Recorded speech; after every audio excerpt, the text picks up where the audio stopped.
I didn't expect my life to collapse on what should have been an ordinary Saturday morning, but sometimes the ugliest truths arrive in the most mundane packaging. I was at work, sipping lukewarm coffee, scrolling through the feed of our indoor camera just to check if the dog was okay, when the image that appeared on my screen stopped my heart cold. My husband wasn't alone.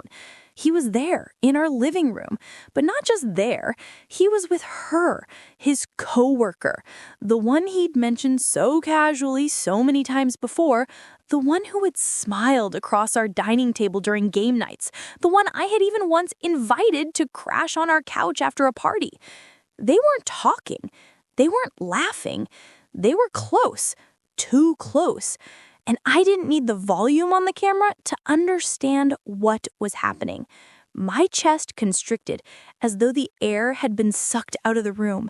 My hands started trembling, and for a long moment, I couldn't breathe. That was my husband, my partner of 7 years, the man I had trusted, the man I had promised myself to, and there he was, betraying me in the place that was supposed to be sacred, our home. I don't even remember getting up from my desk. One moment I was staring at my phone in shock. The next I was speeding down the road, every stoplight nothing but a blur of color. My pulse hammering so violently I thought I might pass out before I even made it home. I don't remember what music was playing on the radio. I don't remember if my coworker saw me leave. All I remember was the thundering thought that kept cycling in my head. How could he do this to me? How could he do this to us? How long has this been going on? I walked through the front door and saw him, caught like a deer in headlights, scrambling for an explanation that didn't exist. What is this? My voice cracked, barely human, more like an animal caught in a trap. He stammered, words falling over themselves, excuses forming and collapsing before they could leave his mouth. It just happened, he muttered, but even as he said it, the weight of the lie made him look away. I turned to her, and she froze, her face pale, her lips pressed tight like she could disappear if she stayed silent long enough. But silence doesn't erase betrayal. I demanded answers. When? How long? Where? He tried to dodge, but eventually the truth slid out like poison from a wound. 5 months. 5 months of sneaking around, of stolen moments, of building a parallel life behind my back. 5 months of inviting her into my home as a friend, of laughing together at game nights while they exchanged secret glances across the table. 5 months of her staying overnight after parties under the guise of convenience, when in reality she was just one room away from me, waiting for the chance to slither into my bed once I fell asleep. My knees nearly buckled at the revelation. My whole body shook with the kind of rage that feels like it could split you open from the inside. The devastation hit in waves. First shock, then humiliation, then an ache so sharp I thought it might kill me. I felt dirty standing in my own living room, like every corner of the house had been tainted by their betrayal. The couch where we had curled up for movie nights, the bed where we whispered dreams into the dark, the kitchen counter where we cooked side by side. All of it had been violated. And what cut the deepest was that I hadn't even suspected her. I had welcomed her, trusted her, made her part of my circle. She had looked me in the eye, laughed with me, clinked glasses with me, and all the while she was lying. In the days that followed, the house was heavy with silence. We talked, or at least we tried, but most of the time we just sat across from each other, the air thick with words we couldn't say. When he did speak, his voice was hollow, tired. He said he was sorry, but not in a way that made me believe he wanted to fix it. He admitted it plainly. He loved her. He wasn't in love with me anymore. He said it like it was a fact, as though his confession could somehow absolve him of the responsibility for what he'd done. I can't even describe the pain of hearing those words. Imagine giving your heart to someone, building your life around them, believing in forever, and then one day they tell you they don't love you anymore. No build-up, no chance to fight for it, no opportunity to fix what's broken. Just an abrupt severing of ties, like I was nothing more than a chapter he'd grown bored of reading. I started to unravel. 1 hour I would cry until my body ached. The next I would be so angry I wanted to smash every dish in the kitchen just to hear the sound of something breaking. I questioned everything. Was it my fault? Was I not enough? Did I miss the signs? I replayed every interaction in my head, scrutinized every smile, every excuse he'd given me. Maybe I should have seen it. Maybe I should have known. The guilt gnawed at me, but so did the rage. Because no matter what, I didn't deserve this. No one deserves this. I thought about the last 7 years, the way we met, how I had fallen for his charm, and how we had built a life brick by brick. The trips we took together, the nights we stayed up talking about nothing and everything, the vows we exchanged less than 3 years ago. I remembered the way he looked at me when I walked down the aisle, the tears in his eyes, the trembling in his hands when he slid the ring on my finger. Were those moments lies too? Did he mean them when he said them, or had I been fooling myself all along? Friends tried to comfort me, telling me I was better off without him, that I deserved someone who would cherish me. And while I knew they were right, the words felt hollow when I was alone in that big, empty house. I hated that he had taken so much from me, not just the relationship, but my sense of safety, my trust in others, my confidence in myself. I felt stripped bare, exposed, and powerless. And it was in that raw state of despair that the idea of revenge began to flicker in my mind. It wasn't immediate. At first, I just wanted to survive each day without collapsing. I wanted to eat without feeling sick, to sleep without nightmares of them together. But slowly, as the days bled into nights and the silence grew heavier, I realized something. I couldn't let him walk away from this without consequence. I couldn't let her saunter back into her life, smug and victorious, while I was left to pick up the pieces.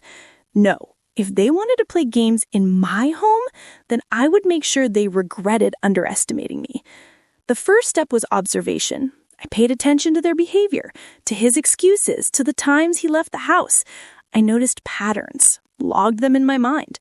I started keeping records. Every text, every conversation, every detail I could gather. I didn't know exactly what I would do with it all yet, but I knew I needed ammunition. They had taken advantage of my trust, but they had also underestimated my resolve. And that's when something in me shifted. I was no longer just a betrayed wife. I was someone with a mission. I would let them dig their own graves with their arrogance, and when the time came, I would be the one to pull the rug out from under them. But until then, I had to play it smart. Patience would be my greatest weapon. Now tell me, what would you have done in my shoes? Would you have confronted them immediately, thrown them both out, filed for divorce on the spot? Or would you have waited, bided your time, and planned something bigger? Be honest, because in those first weeks after betrayal, I didn't just want justice. I wanted them to feel every ounce of pain they had inflicted on me, and I was willing to wait as long as it took. The days that followed felt like walking through fog, one foot in front of the other, moving because my body demanded it, not because my mind had found a reason to. But fog clears, and when it does, it either reveals a path forward or shows you how lost you really are. For me, the clearing came in the form of small, brutal realities. He had chosen her. She had chosen him. And meanwhile, I was left to scramble through the wreckage of a life I thought was secure.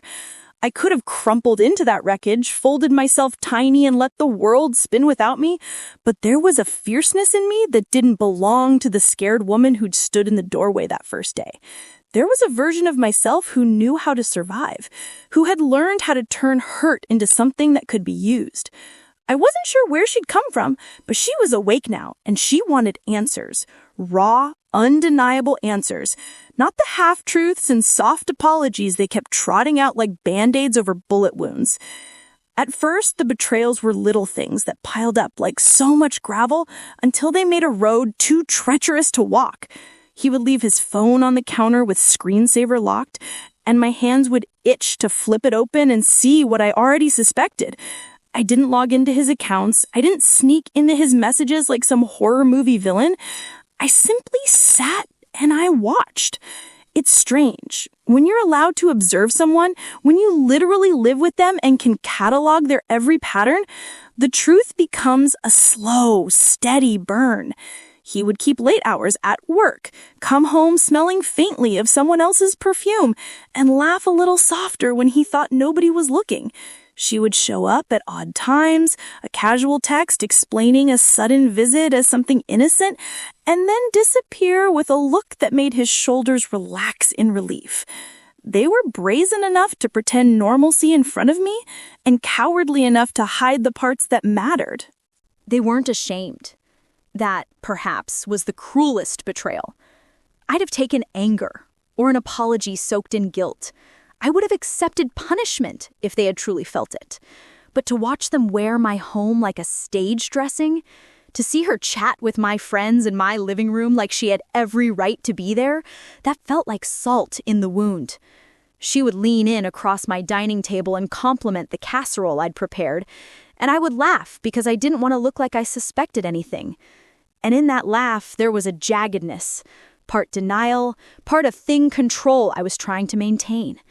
Inside, the storm rolled. How dare she? How dare he? How dare they make this look effortless while I was drowning? When I tried to talk to him, he had perfected that calm, reasonable tone that's meant to disarm. It wasn't planned, he'd say. We didn't mean for it to happen.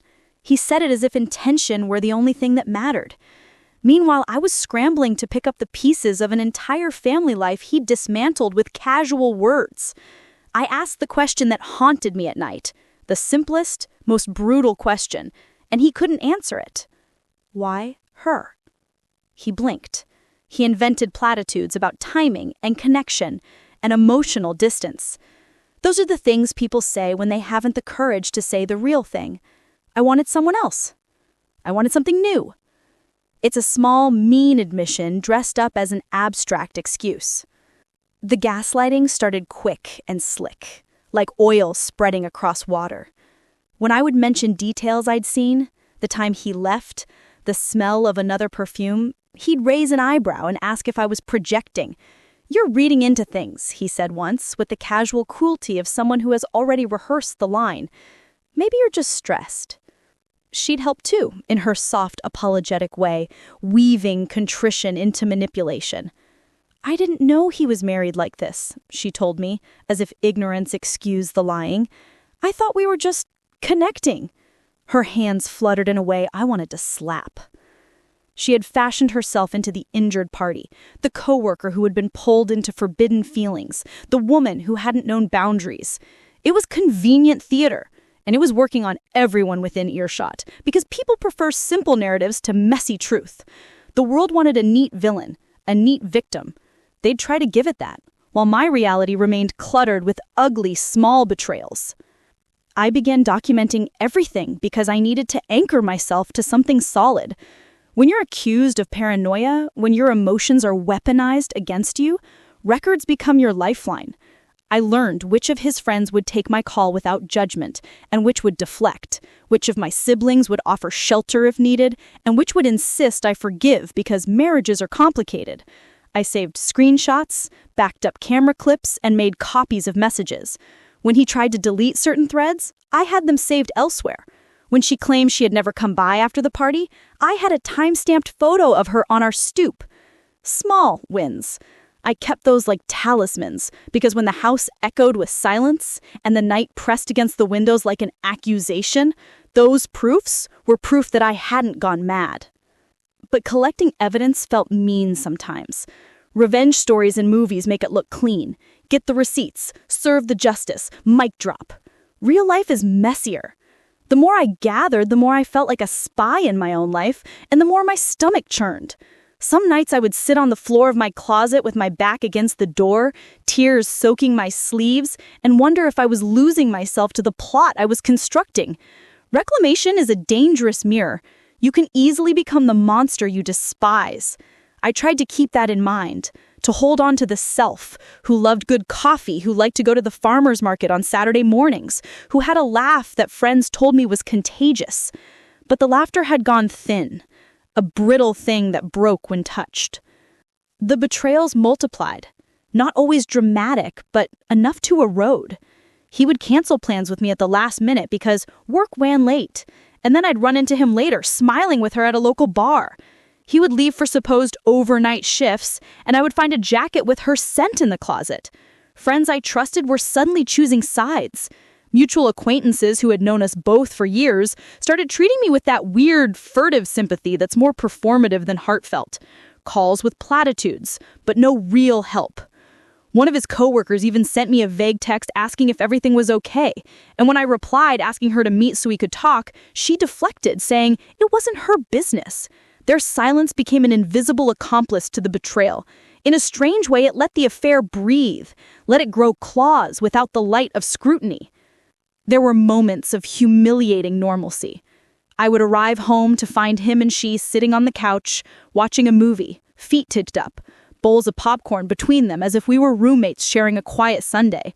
Once a mutual friend came by unexpectedly, and they both greeted her with such ease, such casual hospitality that I thought I'd snap. The friend gave me that look, that suspended half-smile people give when they are unsure whether to intervene. "Everything okay?" she asked, her voice laced with discomfort. Of course everything wasn't okay. But how do you tell someone that the people they trust are performing a lie inside your home? How do you explain that your marriage is unraveling while the world carries on in its stupid, oblivious rhythm? I started to put small barriers in place, not to keep them out, but to begin protecting myself. I changed certain passwords, I put certain photos in boxes and hid them. I started carrying a small notebook with times and details in it, like a detective who scribbles down clues trying to assemble a picture from fragments. It felt petty at first, like a child's playbook, but every time I crossed off a date or a moment, it was a step towards building something that belonged only to me again. The notebook became the atlas of their disregard. Then came the humiliation that landed like a punch to the gut. He had been telling people we were on a break. The phrase struck me with such contempt, like our marriage was a short, youthful distraction one could put on pause until convenience returned. I learned this at a small birthday gathering when a mutual friend, sipping wine and chatting, dropped it casually. "Oh, I thought you were on a break. You guys sounded distant." The friend meant it sympathetically, but the words landed like an insult. On a break, as if emotions could be paused like a TV show. The concept made me want to smash something, to scream into the night and have the neighbors hear how badly someone could be wounded by a phrase. But the betrayal wasn't the only of the romantic kind. There were micro-betrayals that cut deeper because they revealed character. He lied about finances to her. She lied about boundaries. They both lied about intentions. Once I overheard a casual conversation where he told her he had been thinking for months about leaving. Months! The idea that he had rehearsed leaving in his head while he continued to live with me, to shop with me, to make weekend plans, was almost more than I could bear. I wanted to be furious at the practicalities, the lying about calendars, the quiet planning, but my rage was more existential. The realization that intimacy can be performed while the mind is taking other tours entirely. Anger in those weeks was a companion I couldn't shake. It fueled me and it exhausted me. It was the reason I stayed awake till 3 a.m. scanning messages, and also the reason I made it to work on time the next morning. It sharpened my senses until everything felt heightened.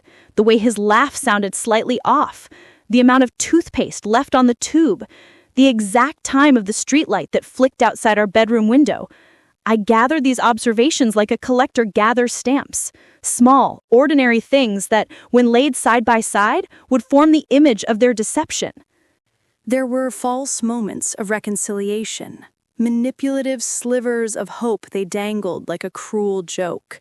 He'd show up with flowers once and look at me with such sorrowful eyes that I felt my defenses soften. "I'm so sorry," he'd say, and for a few hours I'd allow myself to believe it, to imagine a future where we went to therapy, where we rebuilt trust slowly, like gardeners coaxing a plant back to health. But then she'd text him at a moment I'd forgotten to put my phone face down, and the spell would break. He'd excuse himself to reply to a client, only to be gone 20 minutes. He'd come back with that slightly tremulous breathing people have after a secret conversation has left them weak. I caught him once, fingers midair with his phone as if he had been about to delete something. He slammed the phone face down and turned to me with an apology that smelled like venom. "It's nothing," he said. "Nothing," the word that people use when they need the truth to become smaller. I thought about confronting her publicly once, storming into her workplace, making a scene, letting the people who saw them together know exactly what she'd done. The temptation flickered like a neon sign, loud, showy, satisfying. But I also understood something crucial in that moment.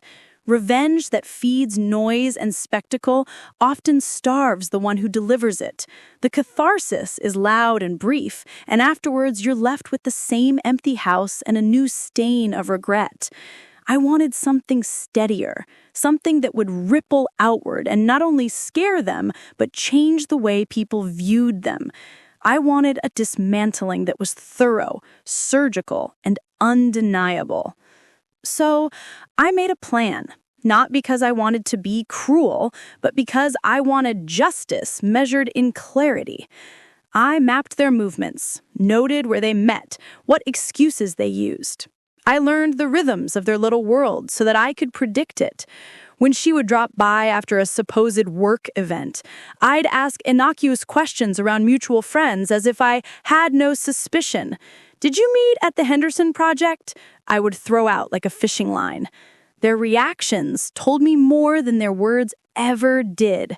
They flinched. She would tuck her hair behind her ear. He would shift weight from foot to foot. Little tells. Viral videos teach you that people are creatures of pattern. I watched for the patterns and I started to exploit them, not in a mean way at first, but as a way to keep myself in the circle of their lives so I could know when to move.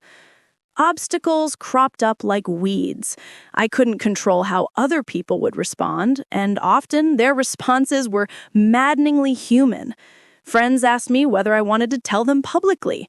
Family members worried about a scene. Legal advice floated in the background. Divorce would be messy, costly, messy in ways I hadn't wanted to imagine. Every time I considered escalating, I felt the friction of consequence. What if this turned into something uglier, something I couldn't put back together? What if I made a misstep and became the villain in my own story? These are the questions that keep you up at night because they are real and they matter. They ask you to weigh retribution against reputation, to decide whether the momentary satisfaction of exposure is worth the long-term cost of living with the fallout. Once, in a moment of pure spite that surprised even me, I changed the playlist on the speaker while they were over. It was a small, childish prank, one of those real-life things you do because you need to feel in control of one tiny variable. I queued up a song that had been our song when we first started dating and let it play loud. She looked mortified. He looked caught. For a single ridiculous second, the air shifted. They both looked as if someone had thrown a spotlight on them. The song ended, and the room returned to its polite rhythms, but I felt the rush of having manipulated the environment enough to make them squirm. It was petty, perhaps, but petty had its place. It reminded me that I could still move pieces on the board. A close call nearly derailed everything. Once, when I'd been away at a meeting, I'd forgotten to set the living room camera to record because I was tired and distracted and human. And later that evening, he accused me of snooping. "Why would you put a camera in the living room?" he asked, voice low with manufactured indignation. The accusation hit me with the sharpness of the absurd. Of course I had put the camera there because it was our home, and because now I wanted evidence of the things that had been hidden. But he framed it like an invasion, like I had become the untrustworthy party. There are moments when betrayal tries to flip the moral landscape and claim victimhood for the guilty. I stared at him, my mouth dry, and I wanted to scream that he had hollowed our marriage while pretending to be hurt. Instead, I kept my voice steady because I knew anger in the wrong moment would make me weak. I said, "I'm keeping track," and let the words land like a small warning. That night, I barely slept. The anxiety tightened in my chest. In the morning, I checked the camera feed obsessively, like someone waiting at a train station for news. Nothing, nothing. The empty rooms mocking me. But in the end, the close calls served as a reminder of the risks. If I wanted to expose them cleanly and without giving them an easy out, I had to be meticulous. Recklessness would give them the story control again, and I wouldn't let that happen. The affair began to spill into other areas of their lives in ways that made my plan easier. Back-channel messages between them, the little slips of contempt they made when they thought no one watched, started to surface in overheard conversations. He told a mutual friend in passing that things were complicated. She posted on social media an ambiguous quote about love being messy, then deleted it. People don't always mean to leave trails. They're messy and human and careless, and those small mistakes become your ladder when you're trying to climb out of hurt into action. I began to test the water. I dropped hints, not vicious ones, but precise enough to unsettle them. I started telling friends that I was thinking of moving out for a while, just to clear my head, not because I actually planned to leave my home, but because the possibility of my absence messed with their sense of safety. If they had been bold enough to treat my home like a playground, the notion that it might be empty while they were there gave them a pause. It was manipulative, yes, but effective. I could see it in his eyes when I mentioned it. Fear. A flutter of guilt, the kind of reaction you only get when someone feels the rug underfoot. In their most confident moments, they had become complacent, mess with their routines, and you forced them to show their true faces. And then came a betrayal I hadn't anticipated. He started to lie to his parents.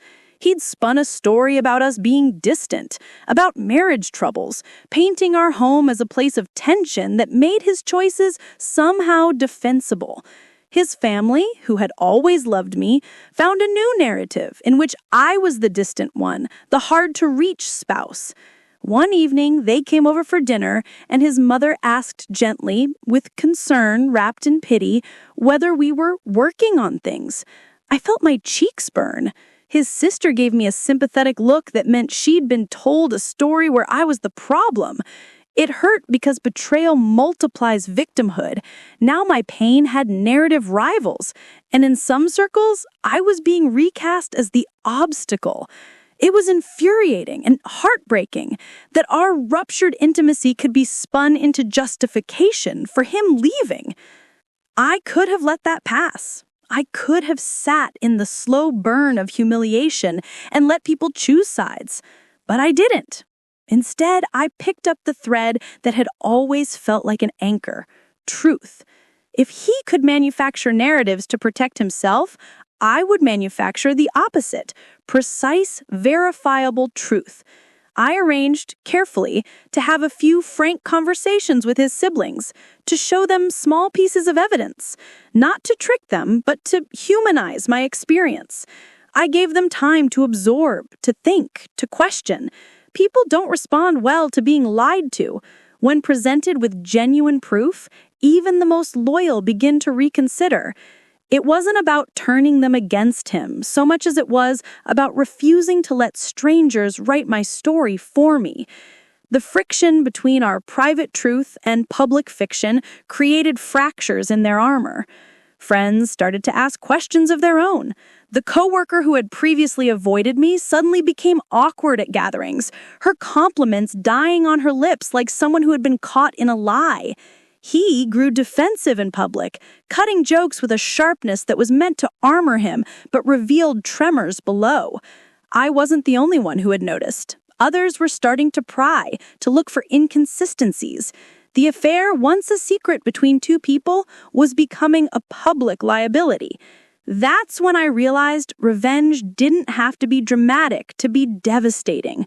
A slow, steady disintegration, the social unraveling, the loss of professional standing, the small withdrawals of trust from the people who'd known them longest could be more ruinous than a one-night spectacle.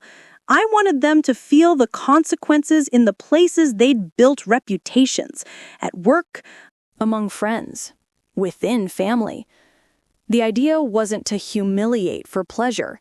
It was to reveal the truth in a way that made it impossible to live comfortably within the lie. When you're revealed in the spaces where you are most secure, when your people start to recoil, the impact is real and lasting. My plan took shape around that realization. I would not be theatrical.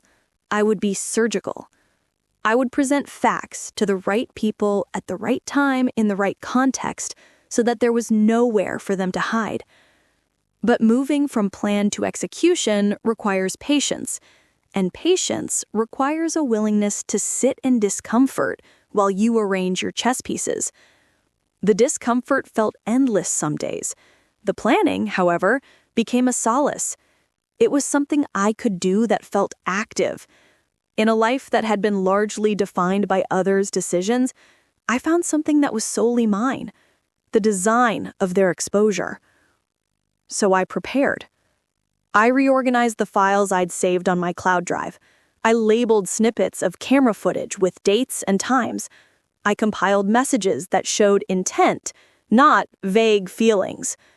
I made copies of their interactions in chronological order, like a dossier, an archive of their transgressions. I practiced calm scripts that I'd say when confronting people, rehearsed tones that sounded steady instead of bitter. This work was clinical, and it was empowering. It didn't remove the pain, it reframed it into a project that had a shape and an endpoint. And in the end, having an endpoint matters. It keeps you from getting lost in the endless swirl of grief. There were nights, of course, when regret crept in, when I pictured the life we had and wondered whether parts of it had been real, when I thought about the kids we might have had one day, the friends we'd made, the quiet rituals of Sunday mornings. Would these people, the friends, the coworkers, remember us as the couple who split because of selfishness, or would they see the truth? These moments of doubt were a danger, because they could make me backtrack. Slow, afraid. I didn't allow that. Not because I wasn't human, and not because I didn't love the life we'd built, but because the person who had broken their promise had shown he didn't respect it. And in that case, love is not enough to survive infidelity without honesty. So I kept going, step by deliberate step. The second act of this story, this long, slow unwinding, was not satisfying in a Hollywood way. It was painful, strategic, and full of small, sharp turns. It required me to be unflinchingly honest with myself about what I wanted, and to hold the line when people tried to convince me that reconciliation would be easier, or that silence would save dignity. No, silence would have saved no one. I wanted closure. I wanted him to know he could not simply walk away and keep everything else intact.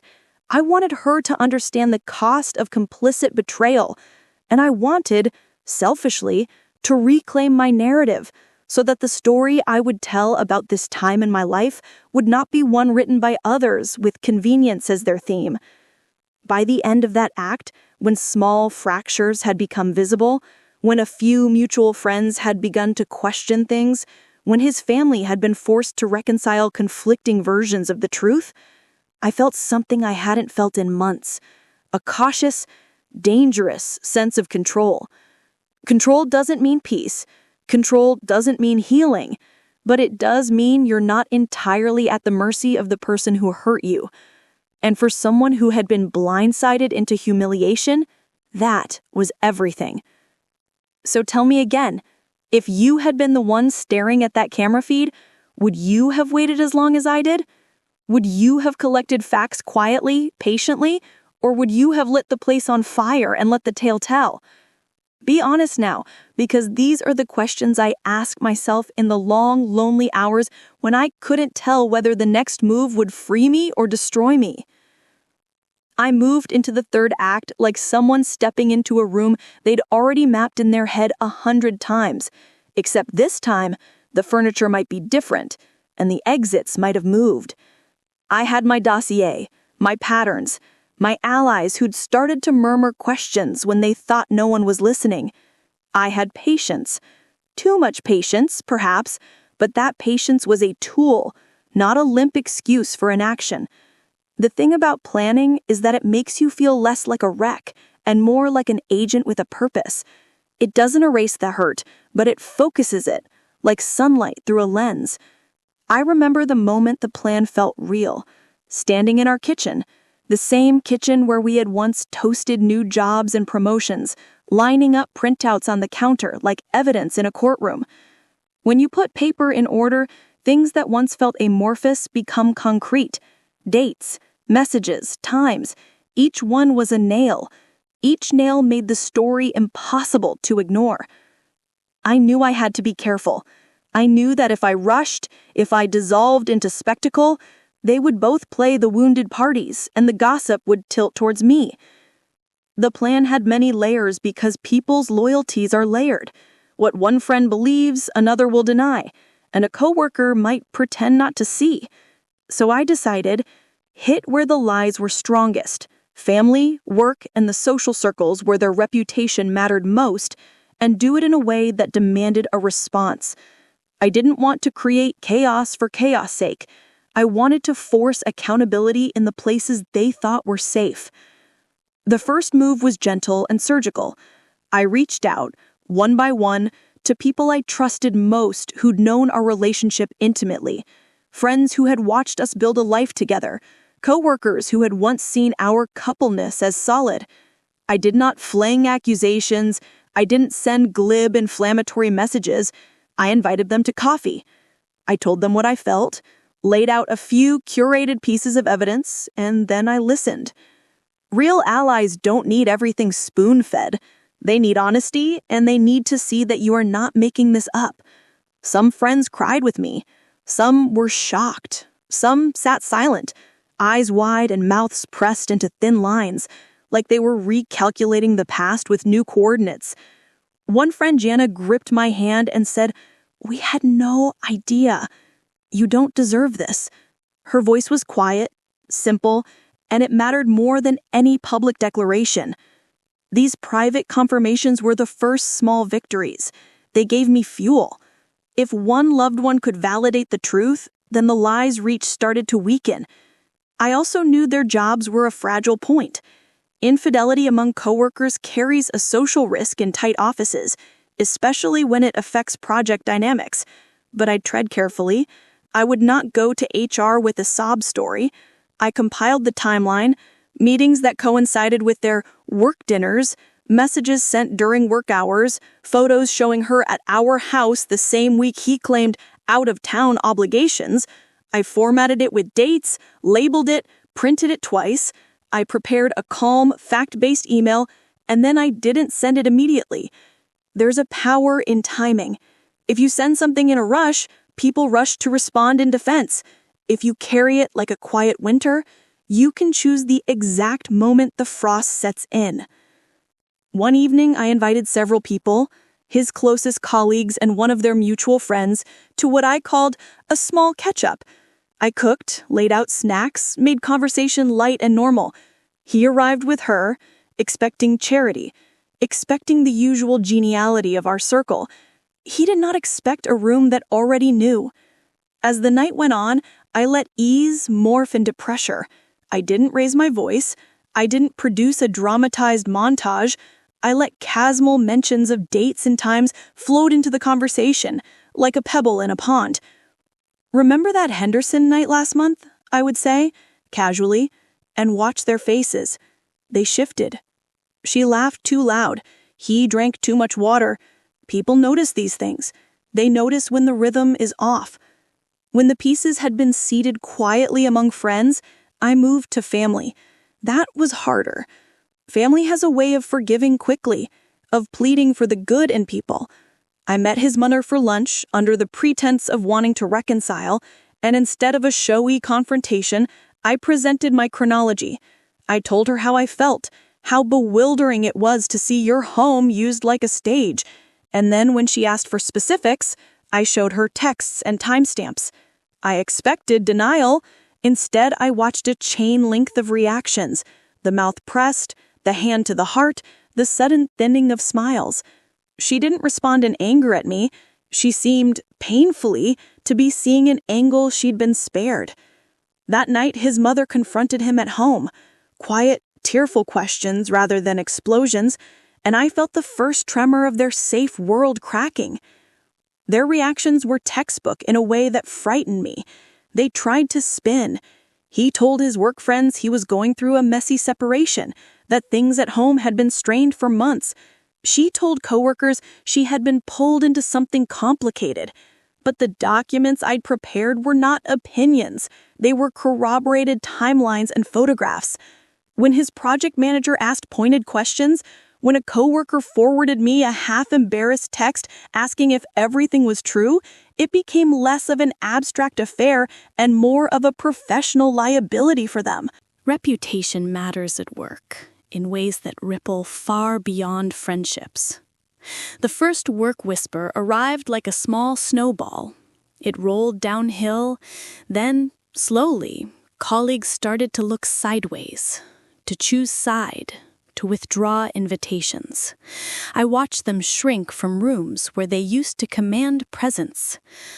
There was an ache in me, watching their confidence falter, but it was the right ache. It was accountability being applied in real time. I made sure to stay controlled. There were nights when temptation to scream and fling myself into public denouncement burned through me. I would stand on my front porch and imagine broadcasting everything from the steps, watching it go viral. But I resisted that, because I had learned another truth. Theatrics give them headlines for a day. Meticulous exposure dismembers their story in a way that lingers. So I continued to present truth. A few more friends quietly distanced themselves from her. Another of his close colleagues asked to meet with him privately and hold him accountable. The circle they'd been moving in started shrinking. It wasn't glorious. It was a slow, bitter settling of consequences. But a consequence is what I wanted. I didn't want revenge for revenge's sake. I wanted truth to be the currency they could no longer avoid. Close calls peppered the process like warnings in red. There was one night, bitter and cold, when she came to the house uninvited, while I was hosting a small dinner for mutual friends. She walked through the door as if she belonged, and for a pulse of a second, the room still believed it. But she looked like a woman who'd been learning someone else's lines. One of my oldest friends, Mitchell, asked her a casual question about the Henderson job and watched with a face that was professional and not fooled when she answered poorly. Her confusion snapped into defensiveness, and she fled in a flurry. Later, she sent me an accusatory message telling me I had embarrassed her. I read it and felt no triumph, only a steady, cold sense of relief that the facade had cracked in front of people who mattered. Then came the orchestration of the moment I had been rehearsing in my head. The confrontation that would not be messy in a way they could spin, but clear and unassailable. I knew they'd try to gaslight, to call me performative, to say I weaponized personal pain, so I planned for witnesses. I told his sister that we needed to talk at a time I knew he would be home. I told a few very close friends to be online at the same time. I sent an email to his work manager with a neutral subject and a calm tone, something like, "I would appreciate a moment to clarify a personal matter that might affect project dynamics." No drama, just a firm note that personal lines were bleeding into professional ones. Everything I did was designed to funnel their responses into a space where they couldn't twist them away. The night of the confrontation, my heart was a cage of nerves. I remember standing in the hallway by the coat closet, the light above me soft and familiar, the smell of lemon oil from the cleaner we always used. He arrived with the look of a man who thought he could placate me with a few whispered apologies. She came with makeup too heavy, eyes rimmed as if she'd been crying or wanted to look like she had. I had asked them to sit, to be honest. He tried the usual apology script, soft and practiced, but I cut him off. I had learned the art of quietness. Famous monologues don't win cases. Small truths do. I said, "Look at this," and I placed a printed page on the table. It was one of many texts, time-stamped, her words plain. "I don't want to hide this anymore." He went pale. I watched them both for the flicker of shame, for the tell I'd spend months cataloging and studying. I kept my voice steady, not because I was not enraged, but because there is power in a calm voice when the other person expects hysteria. I said, "You used my home for 5 months. You used our bed. You used my trust. You came into my living room and pretended to be a friend while you built a life behind my back. That's the sequence of things here." He tried to say something about timing, about confusion. I showed him the calendar. Nights she came over, nights he claimed to have been at work. I had him cornered by the arithmetic. When someone's story doesn't add up to the evidence, they look small. I continued, "You told your manager that things were strained, and now you expect no one to ask why? You expected your family to not question the sudden turnaround? You expected me to be the only one in this room who had to live with the cognitive dissonance?" She wept then, an actual wetness that squeezed regret into her voice. She said, "I didn't mean for it to go this far." The kind of line that only goes so far when the facts are stacked beside it. I listened, because people like to be heard, and part of my plan involved making them speak. When people entangle words with emotion, they often reveal more than they intend. Her hands trembled. She contradicted herself a half-dozen times. The more they spoke, the more their story collapsed under the weight of details. I made them sit with witnesses. His sister asked hard questions about dates and apologized for not seeing things earlier. A friend I'd invited read aloud some of the texts that showed intention. The presence of witnesses made it harder for them to perform woundedness. Public apologies in private rooms are different from desperate declarations on social media. They matter because they bleed into real relationships. After an hour of measured, painful conversation, his manager called with a quiet voice I recognized professionally compromised. HR would likely raise a concern, she said. That call was a blade. I did not gloat in that moment. What I felt was a hollow victory, the sort that fills you with the knowledge that justice is being applied, but leaves the body empty from the exertion of finally making it happen. They both apologized, shakily, to people who mattered to them. They had to answer real questions to real people, and that changes things in a way that a viral video cannot. I watched the slow deflation in their posture. They had assumed their small lies would not careen outward. They were wrong. But the climax had an extra layer because I wanted the truth to be known not just among mutual friends and coworkers, but in a way that closed every avenue of gaslighting. So I orchestrated a public statement of a sort, not a press release, but a controlled posting in a small, private group of family and close friends, accompanied by direct messages to his workplace and her department. I positioned it as a factual summary, non-salacious, but comprehensive. It listed dates, attached screenshots, and it offered a short personal note about boundaries and respect.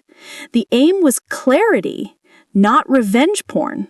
When people want to protect reputations, they lean on ambiguity. I removed ambiguity.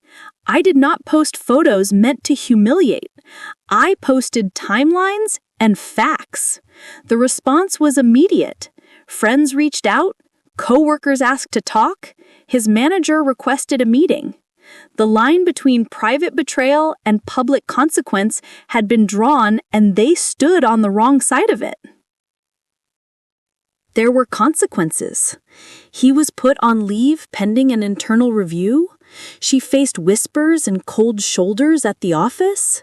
His parents, stunned and protective, conversed with him into the night.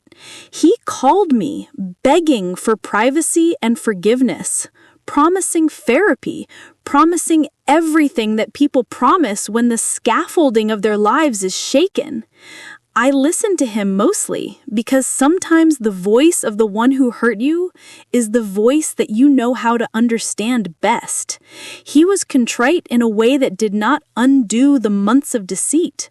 The words, "I'm sorry," had less power because his actions had already been visible and had consequences. When the dust had fallen and the initial surge of revelations had subsided, there was a strange, aching quiet. The house seemed to exhale in those weeks after the exposure. Rooms that had felt policed now felt free of certain pretense. But absence brings its own weight. Home felt like an echo chamber where memories could walk around like ghosts. I had won in a way. I had forced accountability. But winning did not mean I felt like a victor sitting on a throne. The cost had been high.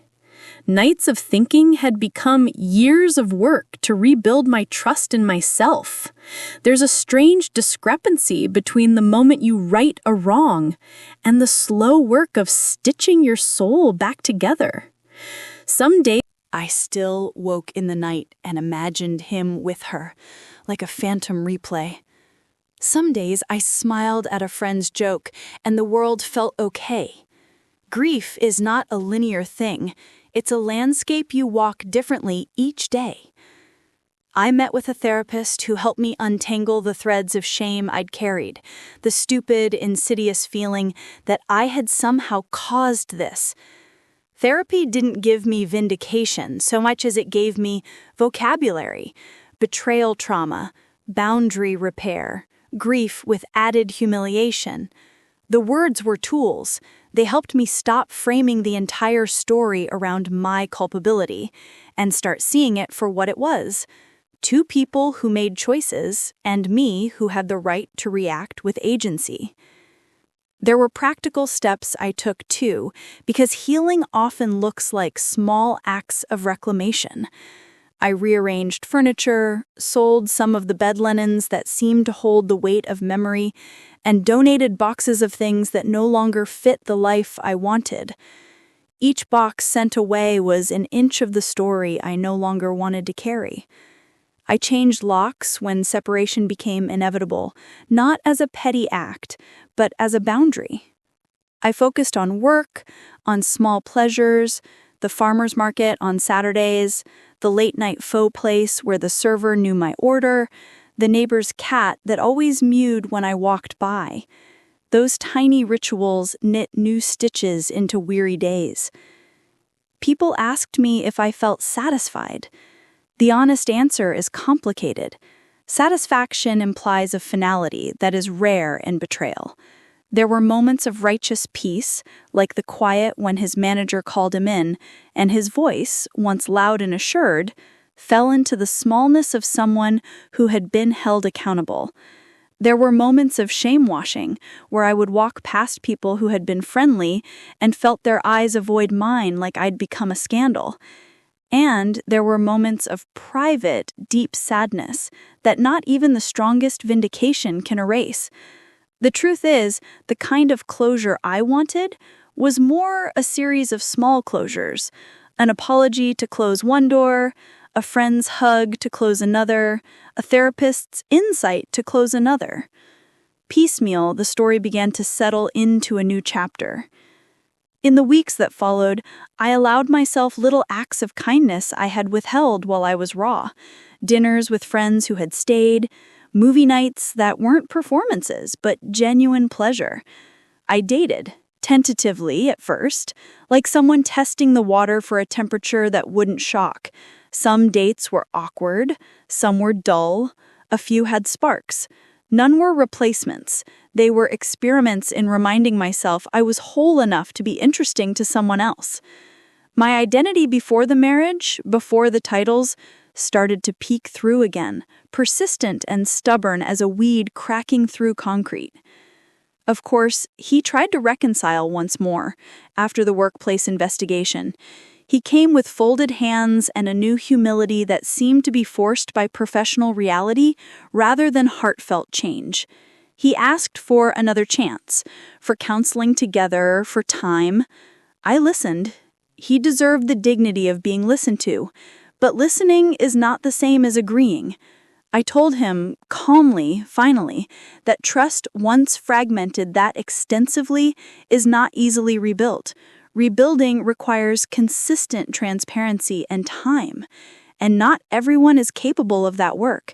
I wanted someone who would choose me in the small, hidden places, not someone who chose convenience and then asked for mercy. It was a hard line, but a necessary one. I also reached out, later, after months of space, to the woman who had been involved. She messaged me first, awkward and contrite. We exchanged words that were more about the economy of apology than anything else. I told her simply that pain didn't make you a villain forever, but choices did matter. She wanted forgiveness. I offered a begrudged understanding. There was no joy in that exchange, only the thin relief of truth acknowledged. People sometimes ask if I wanted to see her suffer. The answer is no. I wanted her to understand the consequences and to have to live with the moral weight of her choices. If she learned anything, it was not because I humiliated her publicly, but because the spaces where she had been welcome grew smaller, and people began to ask questions. Months later, when the story had settled into the kind of memory that friends recounted with a sympathetic shake of the head rather than with juicy detail, I found myself in a coffee shop with Jaina, the friend who had stood by me early on. We were laughing about something stupid when she tilted her head and said, "You know, you were so graceful through all of it. I nearly choked on my latte." Graceful? I thought of the nights I'd wanted to scream, the days I pretended nothing was wrong at brunches, the strategic coldness I'd rehearsed for confrontations. But maybe she was right in a way I didn't deserve. Grace isn't the absence of anger, it's the ability to direct power without letting it turn you vicious. I hadn't been above bitterness, but I had tried hard not to be consumed by it. If you're listening to this as a what would you do scenario, ask yourself, would you have chosen slow dismantling or loud spectacle? Would you have wanted the world to know or kept the wound private? There's no universal answer, only the one that fits the temper of your soul, the resources you have, the consequences you're ready to sit with. I chose measured exposure because my life was public enough and the stakes were high in ways that affected other people, work dynamics, family trust. Others might choose differently, and that choice is valid because at the core, this is about agency, reclaiming the ability to decide how your story is told. Now, as I sit in a quieter home that is still my home, and yet not the one I shared, I think about what it takes to turn betrayal into a catalyst rather than a tombstone. It takes courage, yes, but it also takes strategy and support. It takes the brutal honesty to catalog the truth and the tenderness to let some space for grief. I won't say I'm healed. I won't pretend the ache isn't there on certain nights, but I will say I am intact in ways that matter. I've reclaimed furniture, rituals, and a certain private joy in being alone without the constant pull of suspicion. I've learned to say, clearly and without theatrics, I am not a practice field for other people's choices. If you've been through something similar, maybe what helps most is the permission to feel complicated emotions, pride and sorrow at once, anger and relief, gratitude and grief. There's no neat ending to betrayal. The end is stitched through with many smaller ends. I ask you again, quietly now, what would you have done in my shoes? Would you have revealed the truth to his managers? Would you have confronted family? Would you have taken to social media? Be honest, because there's no moral purity test here, only the consequences we must live with.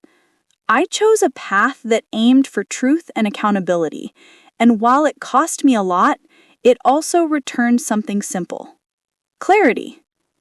In the months and years after, I rebuilt my life in increments. I dated, I traveled, I learned to sleep without replaying the worst hours. He rebuilt too, in a different way, with the weight of choices pressing on him. People do change sometimes, but change is not a currency you trade for the damage done. It's an ongoing practice. I allowed him the knowledge that he would always be a part of my story, but only in the chapters that were already written. I did not allow him to dictate the next ones. Revenge, I discovered, is less a theatrical act and more a reclaiming of narrative. It is the decision to refuse the role of victim in the story other people want to write for you. It's the choice to collect evidence, to tell the truth, and to let consequences follow, even when those consequences ripple into uncomfortable places. I do not exult in another's fall. I simply cherish the restoration of boundaries and the quiet dignity of living according to my values. So that is how it ended for me, not with a cinematic, bloodied finale, but with a series of measured blows that removed the scaffolding of deceit until only the truth remained. It hurt. It was messy. It cost friendships and forced hard conversations. But it also freed me from pretending. I learned that holding to your dignity isn't about revenge for revenge's sake. It's about writing a life where you are the author, not a character in someone else's drama. If you've ever been betrayed, know this: you can grieve and you can act. You can choose slow, methodical justice and still be kind to yourself. And when the sun finally feels warm on your face again, you'll know you did it on your terms.